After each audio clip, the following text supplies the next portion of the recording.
So about manga authors. Writing manga is a hard ass thing to do, especially when you're on a weekly schedule like shonen. Getting onto those types of magazines alone is really hard to do.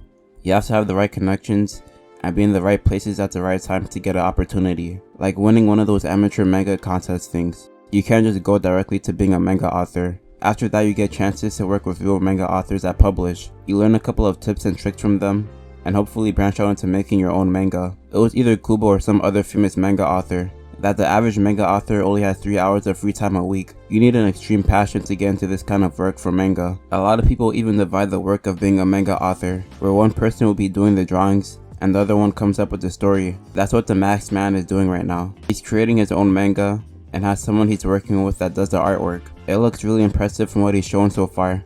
I'm interested in seeing on how it turns out, which is like the same week this video goes up. The only part I'm kind of concerned about is how often he will release chapters. The last time I saw a YouTuber trying to do something ambitious like this was Narmak with the SpongeBob anime. It was a good idea, and it did really well when he released the first episode. But it's been close to 2 years now, and really no progress updates have been made. Animating sounds a lot more time consuming than making a manga though. I would probably guess 2 chapters a year for Masked Man's project, if I'm being realistic. That's not what I want to talk about today though. I want to talk about some manga authors that have some pretty successful mangas that hit it off, but then they try to translate that success into their second manga, and they ended up flopping. I mean, it's rare enough to have one manga that ends up doing well, so 2 is like a 0.0001 chance. The only authors I've seen done this successfully is Inoue, if that's how you say his name, who made Slam Dunk and Vagabond, and Togashi, who made Hunter x Hunter and Yu Yu Hakusho. Burn the Witch by Kubo did pretty good too. But these other authors that try to make second mangas just all around are terrible. The first one that ended up being a disappointment was Platinum End. That was a huge bait by the Death Note authors. At first when I heard about it, I had no doubt in my mind that the anime would end up being great. Like a year or a little prior to the anime being announced, they made that one shot for Death Note, and that was really enjoyable. I remember people saying that the manga ended up falling off by the second half. I was just marking them off as people trying to spread hate for the series. A good portion of people dislike Death Note because they think its popularity isn't deserved. The second half isn't all that great to be honest, especially relative to the first one, but Death Note probably has the best hook in any anime. I mean, it's from the creators of Death Note.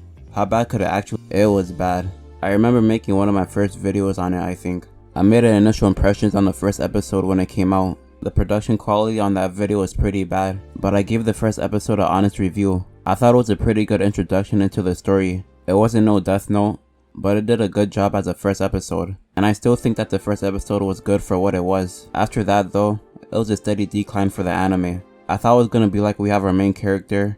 I don't even remember his name anymore. He looks like the MC template isekai authors use. So isekai placeholder MC was starting out as this guy to be morally right, while having these godly powers, but then his angel was a lot more cold-hearted, or more like she didn't care what was done if it made the MC happier. The ends justify the means basically. She would be cool committing genocide on an orphanage, stealing from a homeless guy, whatever would make the MC not depressed anymore. I thought it would be like him starting to slowly change his perspective on his morals, or at least adjust them into a more realistic viewpoint, but he stuck with them the entire series, to the point that it just started to get annoying. I remember a scene where he was in an ultimatum, which really was a no shit type of situation, where he either had to kill this crazy chick, or let her release a virus that would kill all of Japan. Like, why was this nigga even trying to debate this? The main villain for majority of the anime was some guy that had a weird relationship with his dead sister, but even he was starting to sound more logical than this brain dead MC. The manga authors made him the exact opposite of Kira, but it didn't translate well at all. He just turned into an annoying ass main character.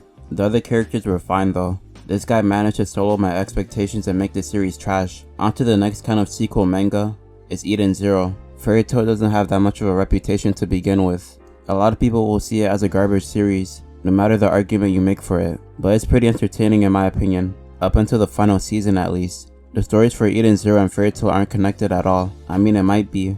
Hypothetically, it should be anyway.